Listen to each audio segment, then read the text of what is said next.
And ladies and gentlemen, we are live. Thank you all so much.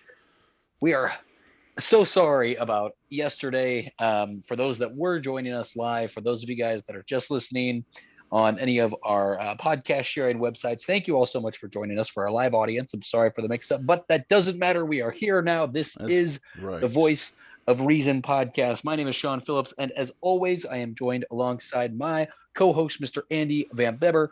Again, this evening, we are not joined by our good friend and co host, Travis Kirkendall. He is busy out of the office this week. So, sending him our love and our well wishes. He's doing just fine, but we just miss him here on the show. That's right. Aside from that, V, how are we doing tonight? Good. How are things on your neck of the I woods? do want to give a shout out to one of our listeners, Brandy Blanton, who was the one who brought it to our attention last night. We were just gabbing away like nothing else was going on and everything was fine. But shout out, thank you, Brandy, for immediately, right into as soon as she got on, she's like, "Hey, Sean's a little choppy. You might want to check something out there." And sure enough, we were sure choppy, and but thank you for that. Thank you guys all for. Oh no! Guess what, Sean? We have a donkey sighting online right now. Uh-oh, that's dangerous water. Hey, shout out to Hank. Good evening, Hank. Thanks for joining us.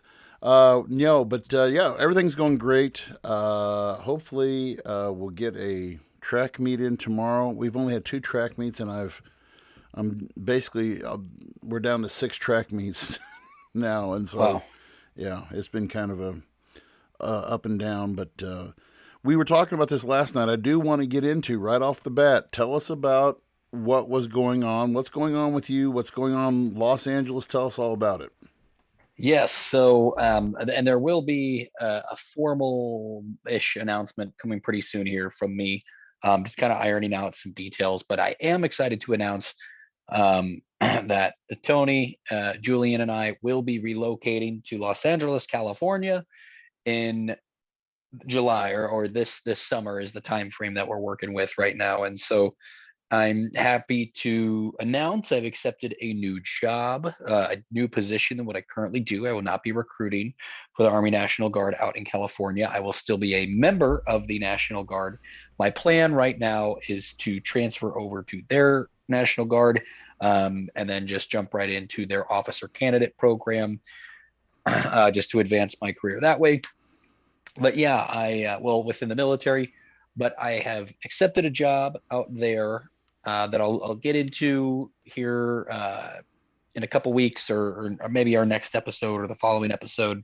Actually, just kind of deep diving in what it will actually entail and all that good stuff, and just be able to share that with you guys. So I am excited. I am very nervous, but I am really looking forward to the opportunity that I've got, and so I am excited to share that and then take you guys on this journey with me to lovely Los Angeles, Yeah, California. So it'll that's going to be be great having you come out to it, and yes, that'll be a scheduling nightmare, but we're gonna find our way through it, so it'll be okay. we'll adjust. It'll be nice because it'll be like 7 o'clock my end. So maybe I'll be able to like be outside and Oh you guys man. could hear the gunshots and everything in the background. Like that'll be rolling. And by the way, I hope you guys have noticed the lovely Voice of Reason jersey. We It are is current so yeah, freaking sweet. we are currently working. I'm not going to reveal who it is yet because a lot of you know who it is, but we have got to have our preliminary meeting with a local gal who does screen printing, who also will do jerseys. I was going to buy one of these for the boys too, but after I got the final price tag for me, this was a $62 jersey. So I'm not, but it's really good quality. It's a very Well worth it. it's very heavy jersey. So we are on our way to launching our merch line before long.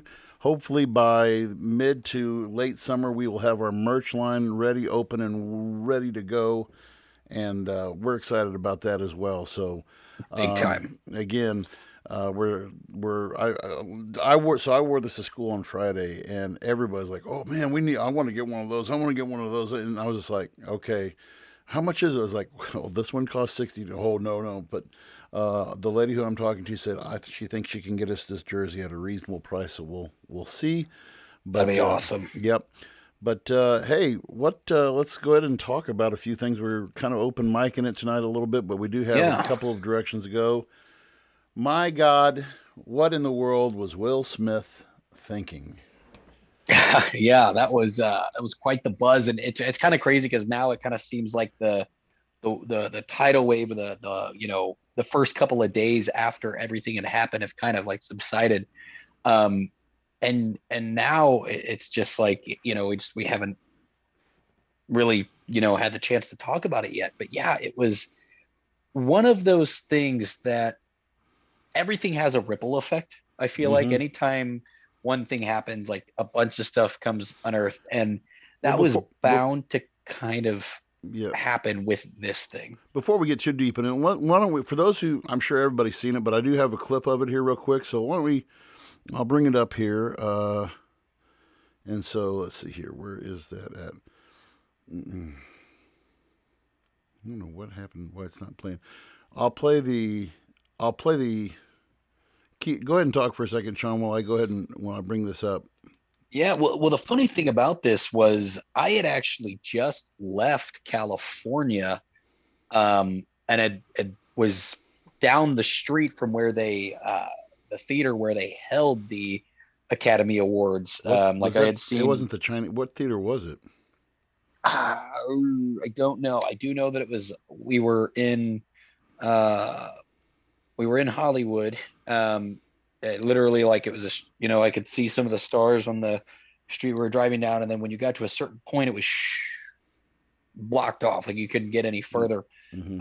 I don't know the exact theater, but my guide essentially was like, "Hey, yeah, that's the place where they're going to be filming the Oscars. That's where they take Wow. the Academy Awards." And I knew I had met someone while I was there that actually got to do some of the soundstage stuff and lighting and stuff like that, set up and equipment and all that stuff for the event. So that was pretty cool. Um, yeah, and so So let's when play. everything happened, it was just Why? wild. Yeah. Well, let's watch a little bit of this. Sean probably won't be able to hear the audio. I don't know, but so this Oh, was I've from. heard it plenty of Oh times, yeah, so yeah, we're yeah. good. So here you go. Jada, I love you. G.I. Jane 2, can't wait to see it. All right?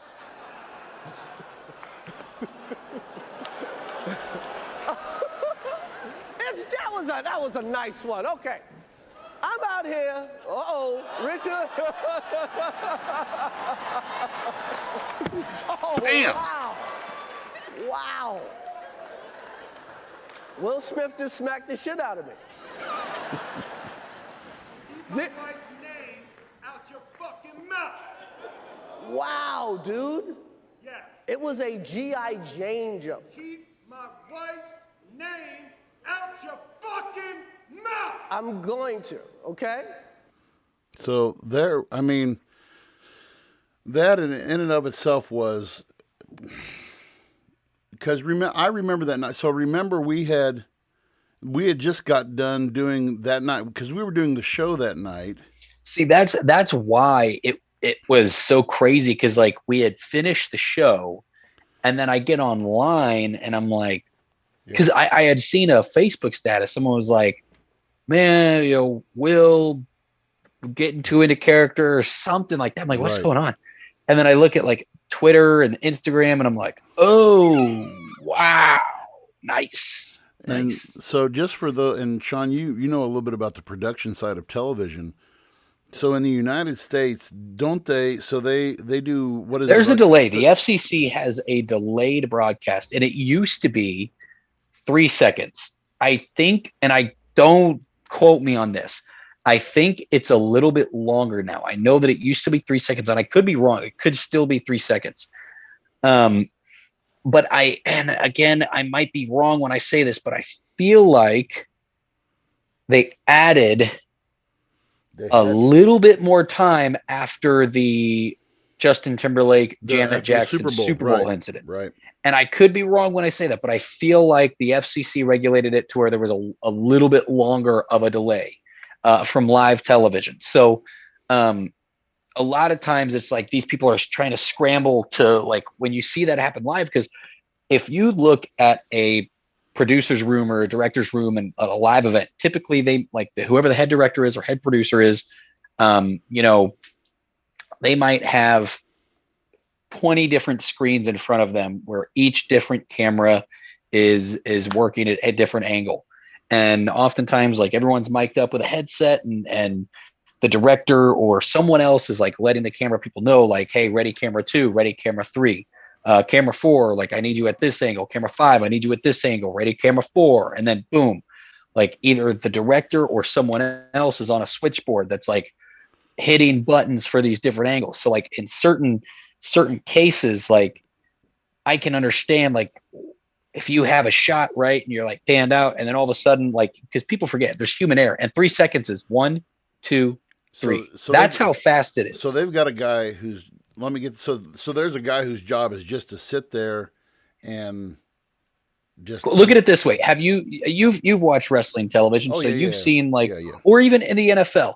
So essentially, yes, each broadcast there's a booth or a truck or a separate room that's broadcasting the live stream, where essentially someone has in front of them pretty much either every major or every single camera angle they have, that director. And then that director is like letting the cameraman know, hey, ready camera 2, ready camera 3. And then either they have a board that's like switches to camera 1, switches to camera 2, switches to camera 3. Or they're telling someone else and someone else is doing that while the direct, you know, because like even more like it is go. That sounds like utter chaos. It literally, quite literally chaos. Like people are screaming, like it's crazy. And then like, you know, you have to make sure you have the right shot. You always want to make sure you have the right shot. And so I think with this particular thing, man, the director, you know, they were at the right time, man. I know that like typically the director or whomever is in that room has a script, knows what the cues are. Like they know when to cue for a certain camera angle for commercial break. There's someone that's on a timer that's telling them like, hey, this is when we need to cut to this. This is when we need to cut to this. There's someone that's on top of that kind of stuff. And so whenever like this whole Will Smith, Chris Rock incident happened, the director knew, like everyone at home was like, oh, is this a bit? Is this a bit? But the director and them knew like, this is not a bit. And then that's why they were able to edit the audio. They were like, we got to cut the audio because we can hear him. We know we have time. Boom, they cut the audio. Versus, I think it was like Australian television or Japanese television, where that is where the original was like, oh no, he was screaming. Because the Guardian, the Guardian was, which is a British newspaper, was the ones who released the unedited version first. Yeah. Because I know that like in America, a lot of people were confused because they saw the slap. He walked back. Chris Rock's like, wow, you know, Will Smith just slapped. And then it goes quiet. And then you hear like you can't hear Will Smith screaming. But then you hear Chris Rock like, I'm going to. And like you could see there's some kind of thing, but you didn't hear until the unedited version came out. And then that when it was like, oh, okay, yeah, he was not happy. So how do we let's unpack this a little bit. So my wife, who is research guru, by the way, we also have I'm told not to say the name, but we now also have an official researcher who is willing to work for us. So thank you for that person. But anyway, my wife was looking into a lot of stuff, and her degree is in psychology and sociology, and so she started doing some reading on Chris Rock and Will Smith. When you look at Chris Rock's background, where he came from, he lived in a white, what we would call, and I hate this term, but he lived in a poor white trash neighborhood growing up, and high crime area, and Chris Rock has been through, he's been through a ton of counseling, and you read some of his stuff, and he talks about how he never had, comedy was his escape to be able to gain confidence in himself and to gain confidence in, Janine had found this article that, the interviewer asked Chris Rock, do you do counseling? He said 7 days a week, 1 hour a day. And wow. I was really blown away with it. And then you flip that coin and you look at, everybody knows the story of Will Smith. Born in Philadelphia, I mean, and his whole thing of being raised up, his father left. He was, and Janine He even got sent to Bel Air, California, born and he and lived with his raised. Yeah. rich uncle and aunt, and then his aunt got magically replaced after a couple seasons, Right. and then she turned into a different. Right. I remember. So Crazy life. But Will Smith. So, and even tonight, Janine and I are watching this video that this other guy had done, and it talks and it plays a bunch of these clips. I mean, they throw together all of these clips, and Will Smith had this desire. I mean, he wanted to be married. He wanted to be married. Because he didn't have a father. He didn't have, and he wanted to have an organized, structured family. And when you look at Jada never wanted to. And the interview that they did, well, during the shutdown. Her show's called the Red Table Talk. Yeah, the Red Table Talk. And we're going to bring up another thing from that here in a second. But the Red Table Talks, out of that comes why she, I didn't want to get married, and then they both said, Will talked about how it was I guess it was her grandmother when Jada got pregnant. Will's grandmother just flat out lost it, and they got married to keep her happy. And so then, they got married. She didn't, and then Will talked about always trying to make the best out of their marriage, be a great dad, be there and do what they wanted to do. And then Jada talks about how she had her midlife crisis when she was 40, and how Will tried to bring it up to, Will had this big party, got Mary J. Blige to sing, and all of this. And Jada said, well, it was the biggest, show off of Will Smith. And you could tell, I mean, even watching that interview, you watch Will Smith, and I mean, he kept on the fake face, and it seemed fake to me. But as she's saying this, and you could just look at his face, and it just, I mean, you can just tell by the countenance of their eyes, and just, I'm like, you're emasculating this guy in front of the whole world on this show. And to me, and she is, and then, they were going to get divorced, and then basically Will Smith agrees to basically having an open marriage, or, well, her side of having an open marriage. So you've got this guy, and listen, Will Smith, even, I mean, I'm not going to get caught up in the counterculture or the cancel culture, but Will Smith's in my top 10 of he's a great actor. He's done great work. He's had a couple of bombs. I mean, Bad Boys for Life, man. I love the Bad Boys series. I love, 7 Pounds, Muhammad Ali. He's done a lot of great work. But then you look at how for this guy to be in the place that he's in, he's kind of stuck in between a rock and a hard place now, because now what is he banned from the Academy for 10 years, right? And Decade, yeah. And he resigned from the Academy too. So that happened this weekend. I mean, to me, and then they also mentioned something from that book that he wrote, Will, which is his autobiography. How he basically always, and he felt intimidated by the relationship that Jada had with Tupac. It was never romantic, whatever, but still he never felt like he had the respect of Tupac, and, Tupac was mature, and he was just this young punk kid. So, I think that, and I want to show this. So here's another clip I want to show. So this was, and so we mentioned the Red Table Talk, and so this was one instance where Jada actually, and this went viral again. This is viral for the second time.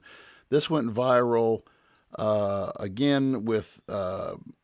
This was actually from when the Red Table Talks were occurring.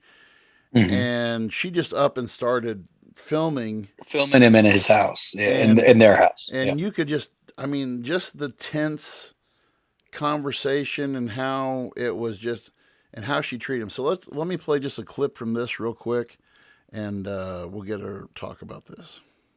You know, Esther Perel is coming to the table. She's going to be at the red table.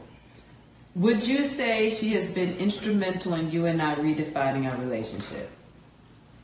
I would say don't just start filming me without asking me Oh my goodness. if you could film me. Esther, come help us again, please. I'm still dealing with foolishness. Because she don't just. Would you say that she helped us heal the hurts that we caused one another? My social media presence is my bread and butter, okay? So you can't just use me for social media and not, don't just start I'm standing in my. And so, and I didn't get the whole clip but anyway, it was basically said, I'm standing in my own house. Don't do this to me in my own house. I mean, what do you think about this, Sean? I mean, is this toxic for something? I mean, and Will Smith's been married to her for what? Almost going on what, 15, 20 years? Something like that? It seems like over 20, I feel like, because Jaden's well over 20 years old at this point. Yeah. So, I mean, what is this, a toxic relationship or what? I mean, what's this all about? So the one thing is, like, we from an outsider's perspective, right? Of, who's to say? It kind of reminds me, like, we all have friends, whether they're female friends, whether they're guy friends, who you're, just friends with, and you see them with some people or someone they're with, some significant other, and you're like, this person sucks. Like, this person is not for my friend. Like, it just doesn't mesh. And, you can voice your opinion, but for whatever reason, like, there's a reason why your friend sticks around. Well, we're just seeing, I feel like, that kind of like on display. What we know is, like, and again, like, the whole, to bat for Jada, to bat for her. Yeah. My understanding of the situation was she had a relationship with Tupac Shakur, and he was murdered. And then you fast forward like a year, within that year, and you get into a serious relationship with Will Smith. You get pregnant by him, and then you're forced to marry him, all within the span of less than a year and a half, let's say. Right. That's a lot. Now, mind you, it's just, you can't become the villain then, like, because bad things, things didn't go the way that you wanted. There has to be a better way to unload that emotion without taking it out on your partner, seemingly, 15 and then 20 years later, like, doing all these things, calling out, like, if I'm not mistaken, and again, I might be wrong, so I just want to say I might be wrong, but I remember seeing from, like, credible source kind of things that there were, like, credible articles coming out of, like, Willow, their youngest daughter, Yes. Yep. Go ahead. Writing letters about, like, to Tupac. how she wishing Tupac was her dad and stuff like that. Like, and then you get that rapper coming out and saying all that crap. Right. Like, that would mess with someone a lot. And then, like, I know Jaden Smith, like, wanted to be emancipated when he was like 15 or 16, and then they let him.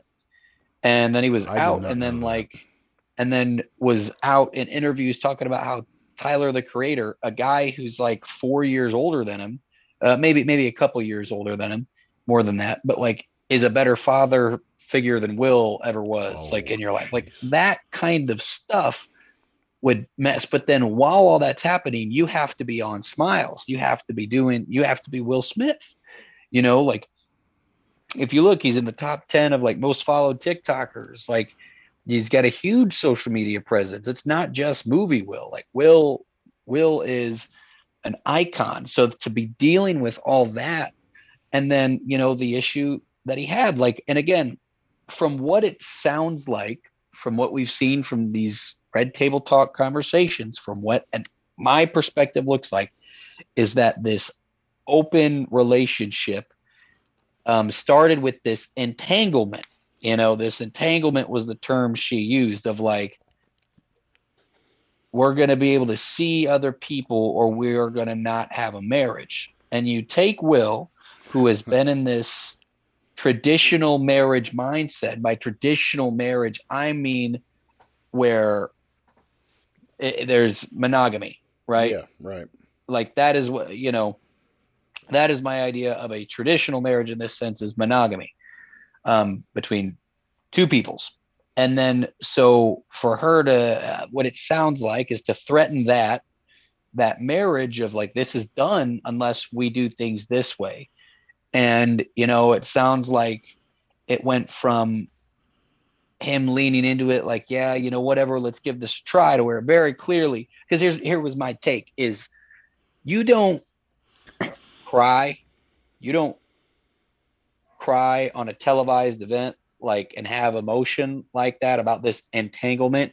If you were in an open marriage, it clearly, that should have been the wake up call to Jada, like, okay, my husband is not actually okay with this arrangement. This is my benefit. If it was to me, okay, and you say that to me that makes perfect sense, because to me, this is a very self-absorbed woman. I'm not even going to put on, this is a self-absorbed person, period. Because I've watched this, and I don't know how you interpret the clip, but when you look at this, it looks like when Chris Rock says the joke, it cuts back to Will, who's laughing. And in that same shot, somebody said, well, that he was laughing from the previous joke. No. While he's laughing, there's Jada with that look. And if they would have just maybe went like 2 frames more, I think we would have saw Will go and then get the hairy eye from Jada. Not too hairy, though. Oh, yeah. Yeah. Oh, God, I didn't even mean to do that. Holy cow. I apologize. That was so bad. But to go and then, and to react like that, to me, that is, and, and I want to establish this too, like this, because I know how it is with you and Tony, and it's this way with me and Janine. We don't look at it as one's high. We look at our marriage as a partnership. We're a partner. I'm not the man over the woman. She's not the woman over the man. Yeah, there's exactly. It's not, hey, this is your job and this is your job. I mean, I'll fix meals, she fixes meals. I'll clean the house, she cleans the house. And we're in a partnership with our kids, and we work together, and that's how we build our family. And I know that's how you are with your kid, with Tony, and and I'm Travis is in the same thing, Same way. Yeah. And but then when I look at a guy like this, there was a term that they used back in the 50s called the henpicked husband.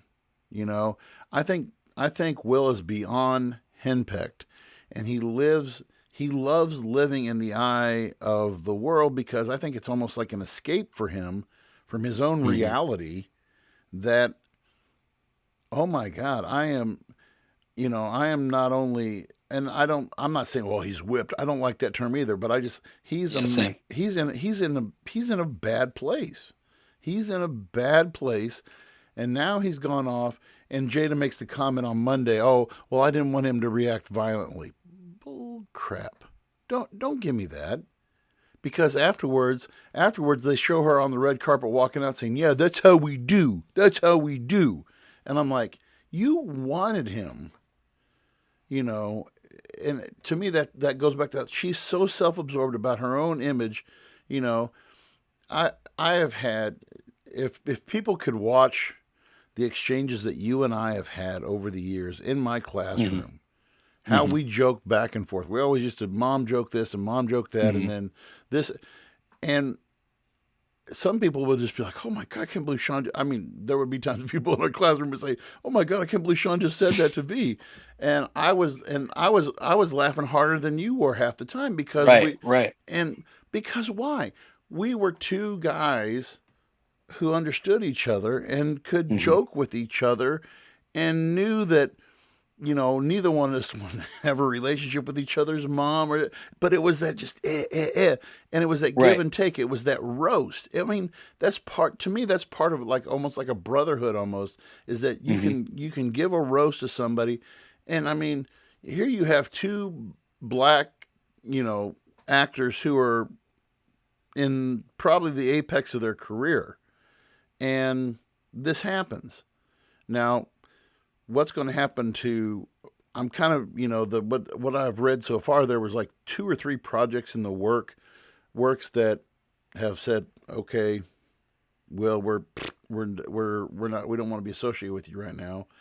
And whereas Chris Rock's star now, his stock is starting to, rise a little bit, but it was, and I applaud him for this because he had a show this last weekend, and they got him, and he said, I'm still trying to process this.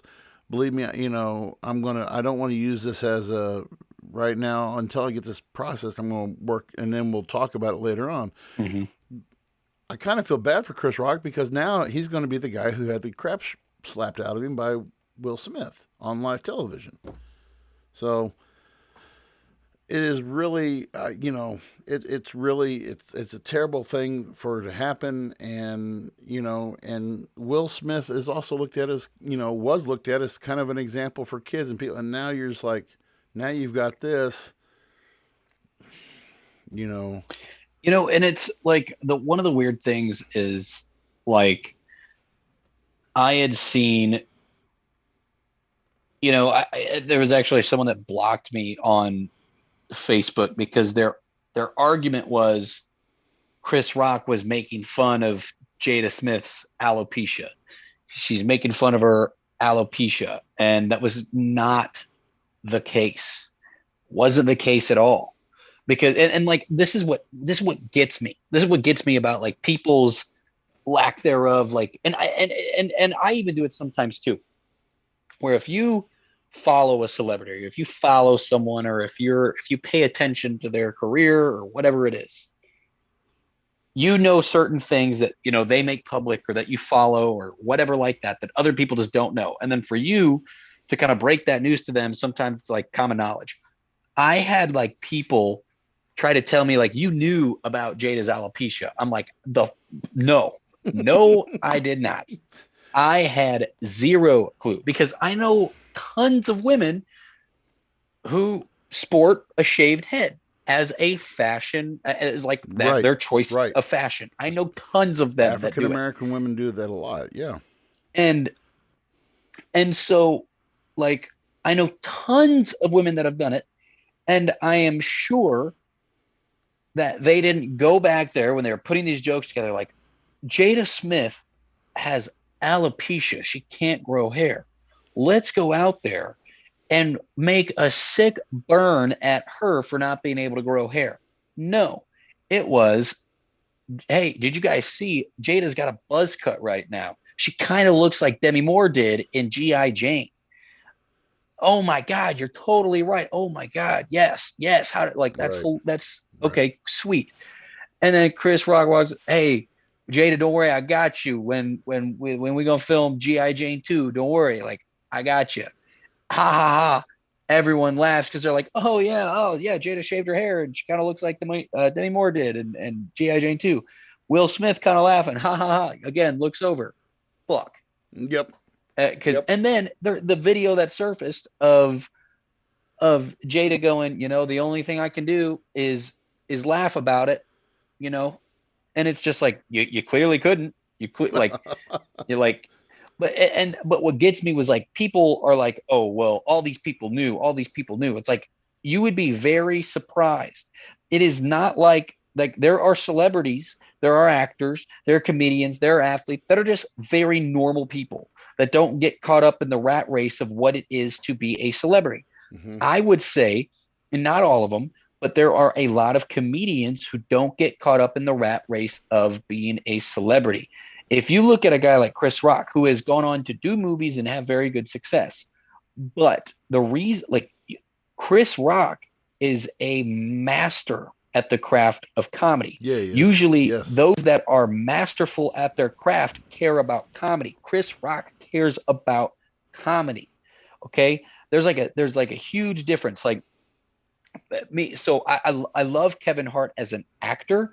I don't like his stand-up comedy. I'm not saying it's bad. Mm-mm. I'm just saying it's not my cup of tea, because I feel like his style of comedy is there. There's not a lot of work that has to go into it. Chris Rock, still to this day, one of my favorite specials that he ever did was Bigger and Blacker. And that was on HBO 10, 15, 20 years ago. And you can tell that there's a lot of, it's very intelligent writing. It's intelligent writing. It's very intelligent writing. What goes into his joke, like you said, it is a craft for him, and it's just you can tell he's, and it all interweaves with each other throughout the whole show. He has like a theme that he'll go with, you know. And when he did the Chris Rock show, that was on HBO too, wasn't it? The Chris Rock show. I think so. Yeah. Yeah, and he did some stuff that he got so much garbage for it. He had one. He did a skit. He did a skit like right either before or after Michael Brown. The whole Michael Brown thing is how not to get your ass kicked by a cop. I remember that, and I can't remember if it was right before or right after. But I know exactly what video you're talking It was about. right. I'm almost thinking it was right before, but I mean it was right. I mean. And people, Chris Rock, and that was one of those things that got way blown out of proportion because people thought, I think it was before because they thought, oh, you're insensitive and you're just, you know, but it was just like, he's not afraid to talk about stuff that's, you know, that's. Well, like, and the thing is, like, people forget comedy, okay, is like an act, okay? A comedian on stage is not the personality of a comedian everywhere they go. That is like the process of writing the stories. Now, are some? Sure. But a great example of this that so one of my favorite comedians is Anthony Jeselnik, and he's not everyone's cup of tea. I love Anthony. I don't care what anybody says. Anthony Jeselnik is one of the greatest joke writers. Yes. Because he doesn't like tell like little like haha laugh story jokes. Every single setup, there's a setup to the punchline, and it's a craft, and he's very good at it. But like, with that said, his specific type of comedy, a lot of people would consider very offensive or something, you know, like, oh my God. It's rough, but like, if you listen to Jeselnik speak in the interviews that he's done, he's a very outgoing, like, none of the stuff that I say on stage people need to take seriously. I write jokes to tell jokes, but they don't match my views. They don't match anything like this. His delivery is so just, it's like, oh, it's so good. It's just how his cadence and his and he delivers it. It's sharp, and it's really. Yes. But like, and people try to go after him on Twitter because like, and again, and I'll work it like, so this is like a big thing that we hear people talk about with wrestlers, right?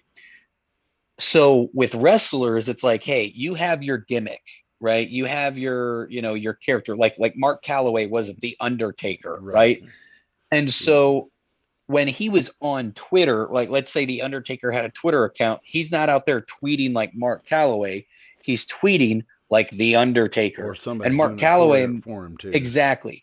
But like, that's the thing, is a lot of these comedians, like some of them, not all, but some of them, guys like Jeselnik, keeps the comedian persona on his Twitter, and people take that as like, oh, this is just who he is, and it's like, no, it's not who it's he is. Part of it. There's a reason why.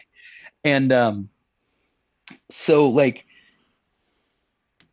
Chris Rock did not attack Jada Pinkett Smith because she had alopecia.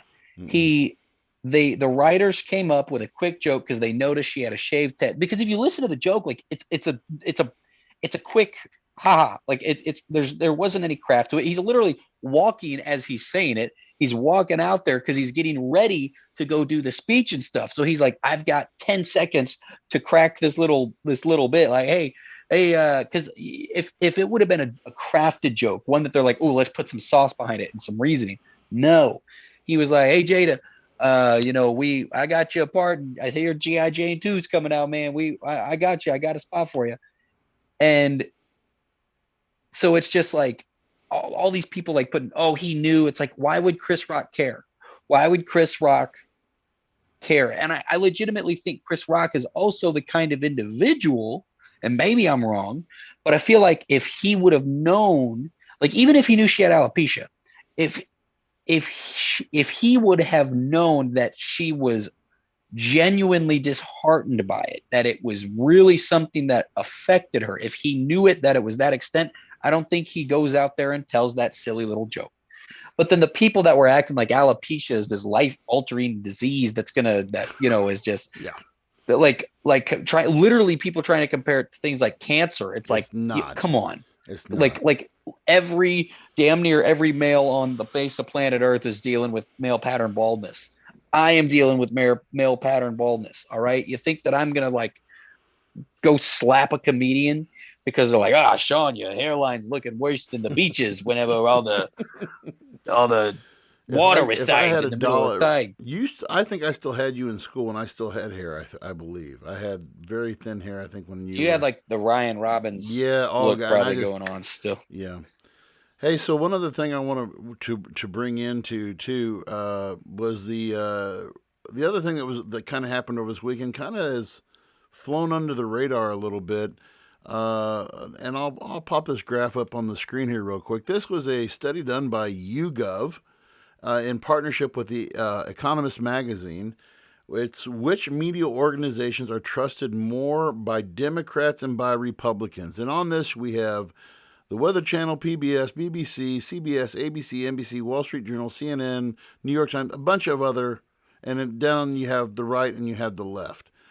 And it is amazing. What is humorous about this, if you look at this graph, there is one channel that both the left and the right can trust at least 50%, and that is the Weather Channel.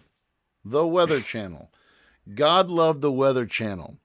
Then when you go down, the two that the left trusts the most, you have PBS here, and you have CNN. Well, then you go down that at least 50% of Republicans trust, again, the Weather Channel, and the other one is, you guessed it, Fox News. Now, and Sean and I were discussing this before the show tonight. If you do a count here, if you're looking at this, and sorry for our folks who are listening to this on the podcast, but if you look at this graph, and it shows, I counted 14 different sources that the left can trust more than 50%, whereas the Republicans, more than 50%, the Weather Channel, and Fox News. The one that comes the next closest is Newsmax, which is at a little bit over 40%.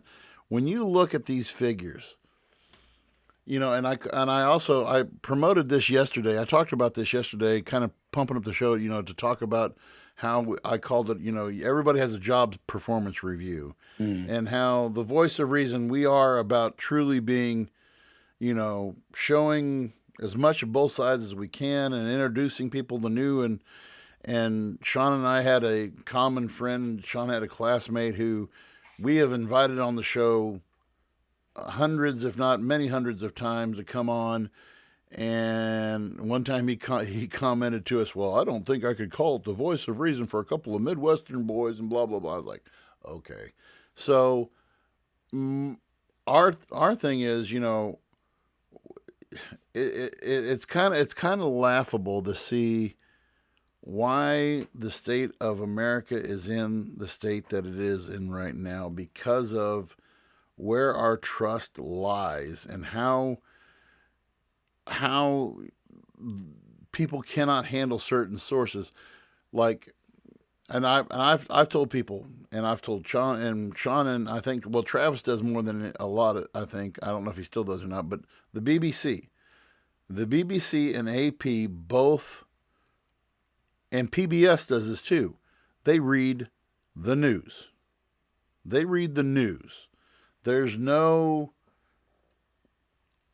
let's take this and spin it, and how can I throw it out there, and how can I attract numbers? The BBC reads the news. The PBS, for the longest time, PBS had one of the longest running news crews. It was the McNeil Lehrer News Hour, and it was a solid hour of no commercial breaks, a solid hour of news, and they covered everything from world events all the way down to the local stuff. Is PBS? They do 60 Minutes, correct? No, CBS does 60 Minutes. CBS does. See, and so, and in my research this week, so CBS was the 60 Minutes was. I'm glad you mentioned that, because 60 Minutes was the first news, what they call a news magazine, which offered commentary that went. So they presented the story, and 60 Minutes has been on for, goodness, probably 40 years at least. It's been on most of my life. And you start having, okay, well, here's the news, and hey, maybe we could think about it this way. I get, and as many of you do, so on my iPhone, I have the news app, and it draws, I draw from probably 4 or 5 sources. So I draw from BBC, I draw from Fox, I draw from CNN, and I draw from AP.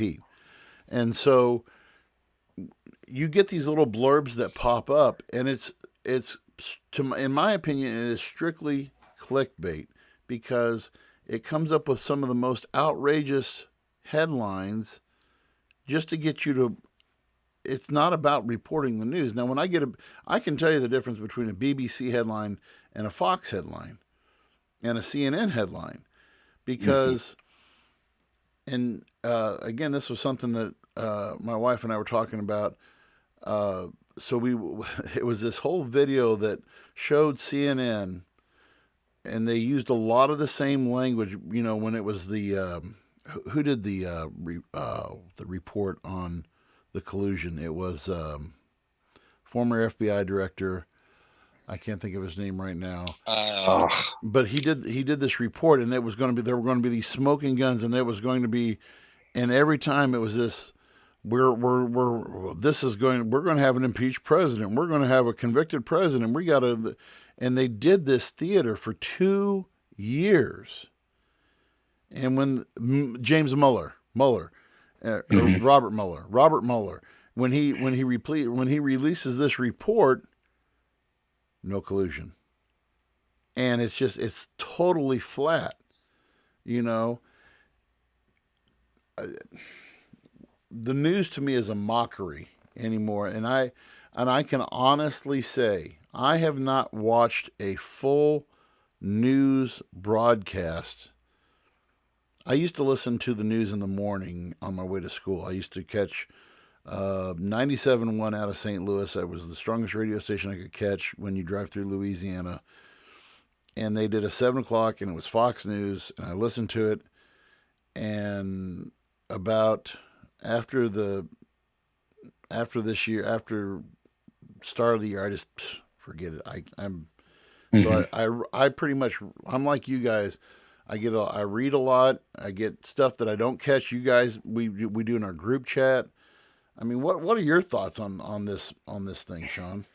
Well, the funniest one that stuck out to me was like only 50% of Republicans trust the Weather Channel, like the Weather Channel. Oh, Putin's behind it. Oh my God. Yeah. No, it does go to show that regardless of what political, like whatever, your partisan politic issue is there's very clearly a large distrust within mainstream media. Oh, yeah.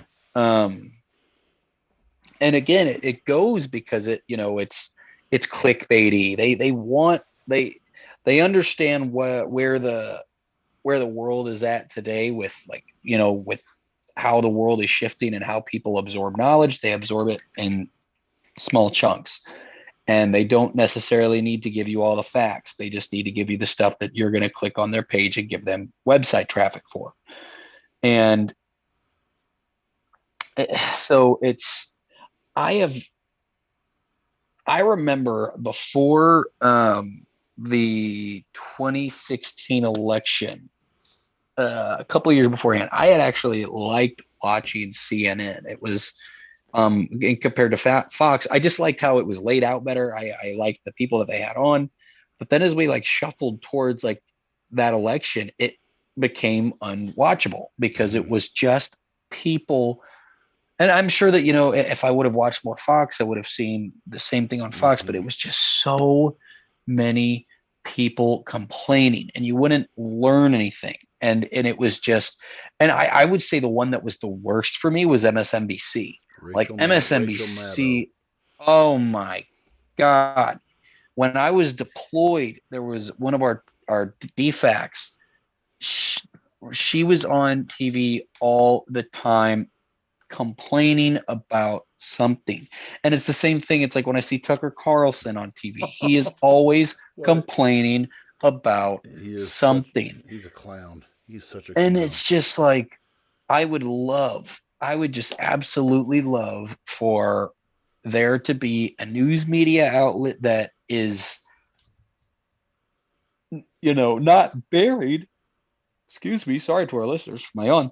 Not like there are a couple of like YouTube channels I like to follow, but again, absorbing all their stuff can be hard because of, it's just a YouTube channel on, them reporting news. Cause again, with them being smaller, it's harder for them to always just get everything again from not being one of the other larger news sources.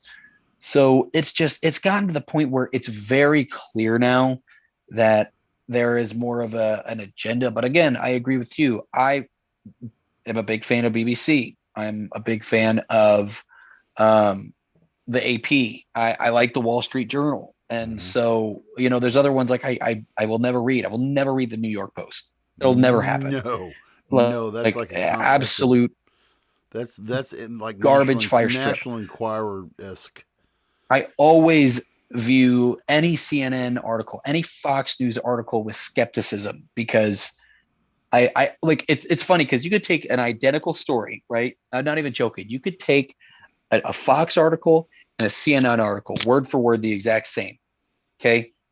But the headline of one is going to be like, this was a power move for the right. And the other one, the left completely dominates and then people will read the same exact words and then come out of that going like, wow, yep, those Democrats, they really showed them in Congress today. They really laid the hammer down. It's like the same thing when I think sometimes people on Twitter forget that Twitter isn't a real place. And people assume that like, because something is trending on Twitter or like the ideology of Twitter, because Twitter's typically like younger individuals, younger millennials, is they assume, like this is the world. This is what everyone thinks. And, you'll get on Twitter and you'll see, a Republican congressman, trading blows with, the Secretary of State or something. Right. And then, or the Secretary of Defense. And you'll see all these, people, typical, left leaning individuals like, oh, the secretary just made him look like a clown, made him look so stupid, made him look like an idiot. And then you go like, I'll log on to Facebook and then people are like, damn, it is kind of crazy how the secretary couldn't answer his questions or wouldn't answer his questions. It was the same thing with like Fauci. Oh God. It was the same thing. Like anytime Fauci would talk or like get questioned, a bunch of people on one side would be like, oh, Fauci, he made that son of a bitch look stupid. And the other side was like, oh, Fauci dodging all the questions yet again. So it's just like, depending on what site you get it from and what the headline says, that makes people's mind for you. One thing, and I know I'm going on, but one thing that I actually like that Facebook has added of all the bullshit that Facebook really does go for, one thing that I do like that they added is before you share a news article, if you don't click on the news article, a pop-up will appear and say, you have not read this article. Do you wish to still share it without reading? I didn't know that. Yeah. Yeah. Because I saw one that wasn't a political, it was a sports, post about Harley Race getting the 11th of Troy is, the 11th of April in Troy is Harley Race Day.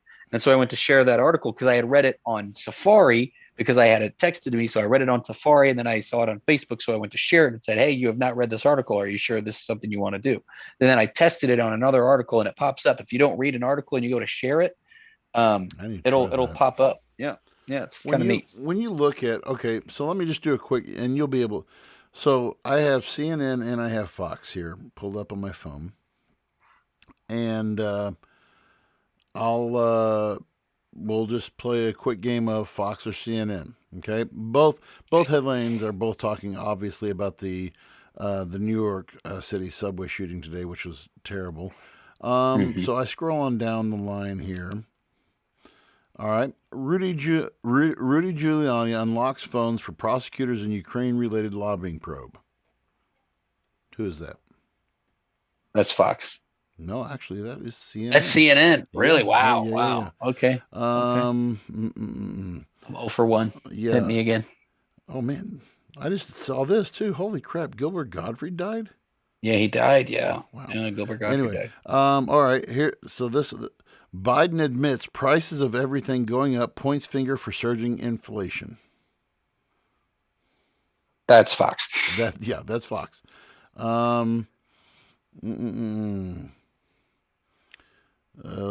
So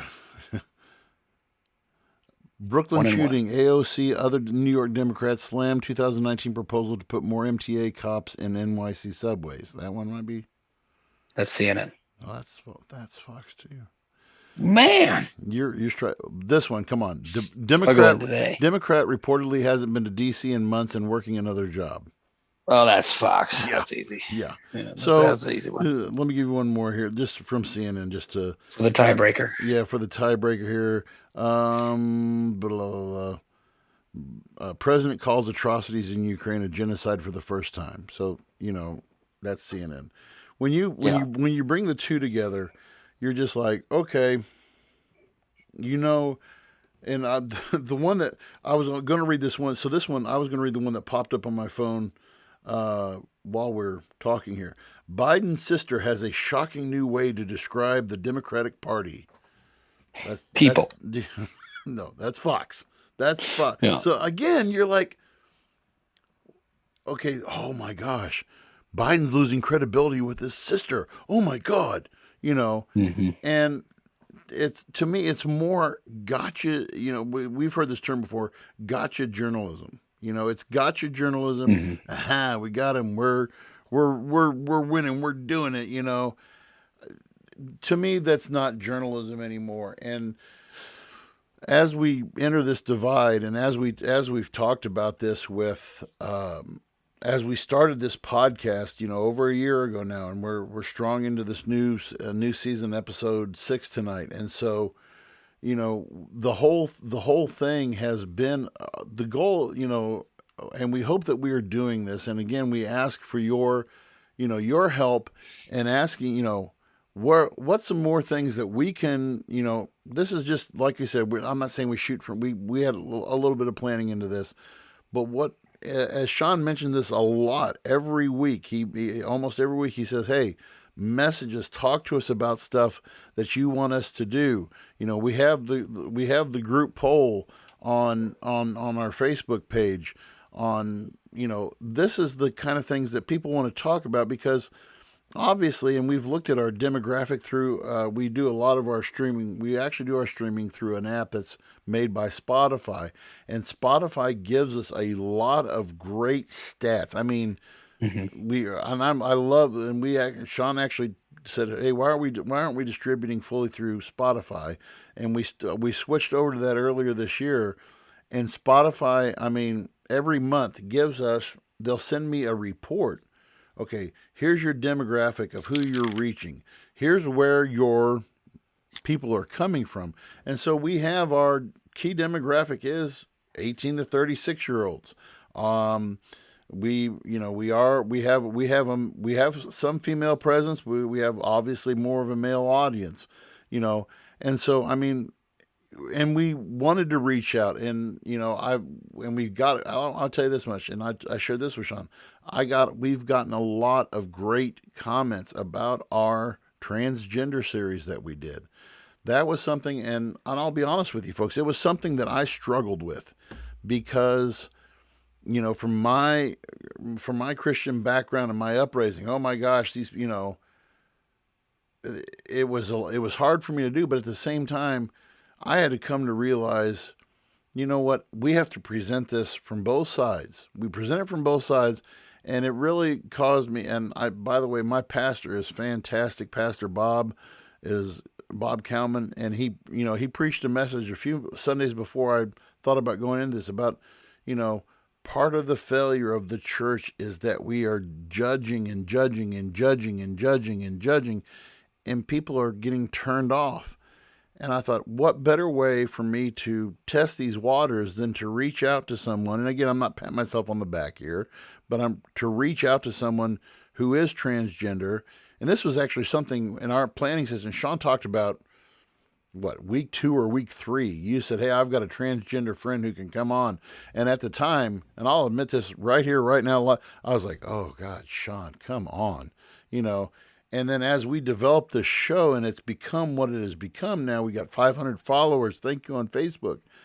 But, we want to make sure that we are covering issues that are, sometimes we get stuck on Ukraine stuff. Sometimes we get stuck on, but we have, after looking over the shows that we've done over the last year, we've really covered a wide range of topics, and we want to continue to do that. And so, I emphasize, please, please, please, please keep on. And I'm going to, after we go off, I got an idea that was shared with me today. I think it's going to be a pretty cool topic to talk about. But awesome. But, let us know. I mean, like I said, I had one it was texted to me today. Hey, you guys ought to really look into this. And I actually sent it to the guys in the group chat. But, let us know. Let us know how we're doing. I mean, and don't be afraid. We have thick skin. We're not going to walk up on stage and pimp slap you for, calling us out.